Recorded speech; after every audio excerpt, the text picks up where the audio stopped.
everybody, welcome to our YouTube channel. So today I am going to discuss about duties.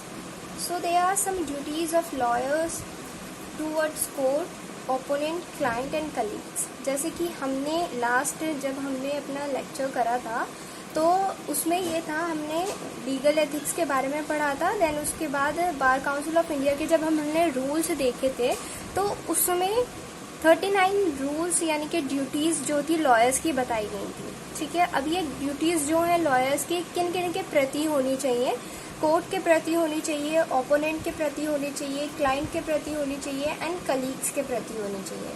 So start करते हैं। Lawyers duty towards the court. Court के प्रति lawyers की क्या क्या duties होती हैं। So to maintain a respectful attitude and dignity towards court.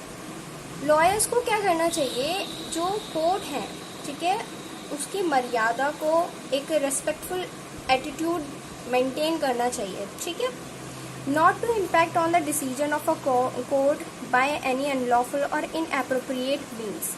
कुछ ऐसे अनलॉफुल या फिर इनएप्रोप्रिएट मीन्स के थ्रू हमें कोर्ट के डिसीजन पे कुछ गलत प्रभाव नहीं डालना चाहिए। तो ये भी लॉयर्स की ड्यूटी है कि वो इस चीज़ को ध्यान में रखें। नेक्स्ट हमारा आता है use his best effort to avoid his client from doing unfair practices. मतलब लॉयर्स को अपने बेस्ट एफर्ट देने चाहिए अपने क्लाइंट को बचाने के लिए। ठीक है, and to appear in the court in the prescribe dress and a presentable manner. उसको कोर्ट में जब भी वो जाए तो एक जो प्रेस्क्राइब ड्रेस है लॉयर्स के लिए, कैसी ड्रेस है वो, ब्लैक कोट चाहिए। ठीक है, उनकी एक अलग कोड है ड्रेस का, तो वो उसमें आने चाहिए, कोर्ट में अपीयर होने चाहिए एक प्रेजेंटेबल मैनर के साथ। To wear bands and gown in the courts only or ceremonial occasions. वो अपने बैंड्स को लगाएं, गाउन पहने, ठीक है, कोर्ट्स में जब भी वो एंटर हों, जब भी अपीयर हों कोर्ट्स में या फिर किसी भी सेरेमोनियल ओकेजन पे। And not in public places. और लॉयर्स को ये सारी चीज़ें पब्लिक प्लेस पे नहीं करनी चाहिए। ठीक है, not to plead in any matter in which he is himself interested. उसको किसी ऐसे मैटर में प्लीड नहीं करना चाहिए जिसमें उसका खुद का कोई इंटरेस्ट हो। If he is a member of any executive committee of organisation और corporation then he can not appear in और बिफोर एनी कोर्ट और एनी अदर अथॉरिटी और represent the case of that organisation. यदि वो person यानी कि lawyer जो है किसी एग्जीक्यूटिव कमिटी ऑर्गेनाइजेशन का क्या है, मेंबर है, ठीक है, उसका मेंबर होता है, तो वो कोर्ट में अपीयर नहीं हो सकता किसी का केस लेके। सेकेंड है lawyers duty towards client. Client के टूवर्ड्स लॉयर्स की क्या ड्यूटीज हैं। Once accepted then can not withdraw from actions or engagements without appropriate cause. अगर एक बार उसने किसी का केस ले लिया, ठीक है, यानी कि अपने क्लाइंट का केस ले लिया, फिर बाद में वो बिना कोई एप्रोप्रिएट रीजन दिए, बिना किसी एप्रोप्रिएट कॉज के वो उसको वापस नहीं कर सकता, विड्रॉ नहीं कर सकता उस केस से। Should not accept and appear in a case in which he has reason to believe that he will be a witness. उसको ऐसे केस में अपीयर नहीं होना चाहिए या फिर ऐसा केस ही नहीं लेना चाहिए जिसमें उसका ये बिलीव है कि वो विटनेस होगा। To make full disclosure against his connection with the parties और interest before the commencement of engagement और ड्यूरिंग द प्रोसेस। उसको जो है पूरी तरीके से अपने और जो पार्टी है उनके दोनों के बीच में जो संबंध है उसको डिस्क्लोजर कर देना चाहिए, बिल्कुल साफ सुथरा दिखा देना चाहिए। कोई ऐसा नहीं हो कि उसका खुद का भी कुछ इंटरेस्ट निकल रहा हो या फिर उसी का खुद का केस है, इस तरीके का नहीं होना चाहिए। नेक्स्ट है not to reveal the communications और talk make by his client to him.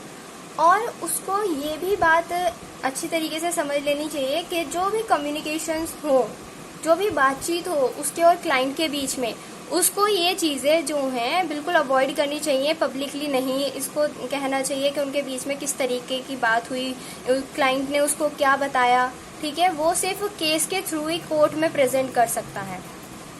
Not to charge for his services depending on the success of the matter taken. उसको ऐसा भी नहीं करना चाहिए कि जैसा मैटर है उसकी सक्सेस कितनी होगी, मतलब कितना वो सक्सेसफुल है, उसके बाद केस जीतने के बाद कितना मनी मिलेगा, इस तरीके से उस पर डिपेंड होके चार्जेस नहीं लेने चाहिए, ठीक है। जो एक रीजनेबल अमाउंट वो क्लाइंट पे कर सकता है, जो भी एक रीजनेबल फी होती है कोर्ट की मिला के और लॉयर्स की, तो उसको ये चीज ध्यान में रखनी चाहिए। Not to overpower any material or evidence which shall prove the innocence of the accused। ठीक, उसको किसी भी ऐसे एविडेंस को ओवरपावर नहीं करना चाहिए। To keep proper accounts of received money from clients। Proper account रखना चाहिए, ठीक है, जो भी मनी क्लाइंट से लिए हैं। And to provide a copy of statements to clients, और क्लाइंट्स को एक कॉपी भी प्रोवाइड करनी चाहिए वो सारे अकाउंट्स के स्टेटमेंट की also. And in case of cancellation of proceedings adjust the fee.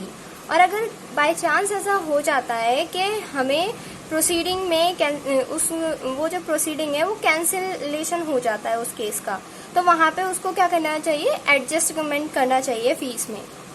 Can not land money from client for legal proceeding. उसको लीगल प्रोसीडिंग के लिए क्लाइंट से मनी नहीं उधार नहीं करना चाहिए, ठीक है। Lawyers duty towards the opponent. He can not communicate और negotiate with any party represented by an advocate. अब ओपोनेंट के आगे उसमें टूवर्ड्स में जो लॉयर्स की ड्यूटी है वो इस तरीके की है कि वो कम्युनिकेट नहीं कर सकता या फिर उनके साथ नेगोशिएट नहीं कर सकता किसी दूसरी पार्टी के साथ जो कि खुद रिप्रेजेंट कर रही है, किसी एडवोकेट के द्वारा वो रिप्रेजेंट होती है, except through that advocate upon the subject matter of conflict, ठीक है। दूसरा है to carry out all valid promises made to the opposite party. सारे वैलिड प्रोमिसेस को कैरी आउट उसको करना चाहिए। अब हमारी लास्ट ड्यूटी आती है लॉयर्स की, lawyers duty towards colleagues. He shall not be allowed to use his name in ad or professional services. उसको अपना नेम जो है अलाउ नहीं करना चाहिए ऐसी किसी भी उसमें एड में या फिर प्रोफेशनल सर्विस में, वो अलाउ नहीं करेगा। When a client can pay the fee then he will not accept the fee less than taxable under rules. Next इसकी ड्यूटी है not enter into appearance of any case in which there is already a memo was filed by an advocate except with his consent or parties consent. मतलब कि वो ऐसे किसी भी case में appear नहीं हो सकेगा जिसका ऑलरेडी मतलब उसमें उस केस का ऑलरेडी मेमो फाइल हो चुका है किसी एडवोकेट के द्वारा, जब तक कि उसकी खुद की एडवोकेट की कंसेंट नहीं मिल जाती या फिर पार्टीज की कंसेंट नहीं मिल जाती तब तक, ठीक है। तो ये गाइज हमारा ये वाला जो टॉपिक था ड्यूटीज ऑफ लॉयर्स की वो कंप्लीट हो चुका है। अगर आपको वीडियो अच्छी लगी है तो लाइक कीजिए, शेयर कीजिए, कमेंट कीजिए एंड चैनल को सब्सक्राइब कीजिए। Thank you so much.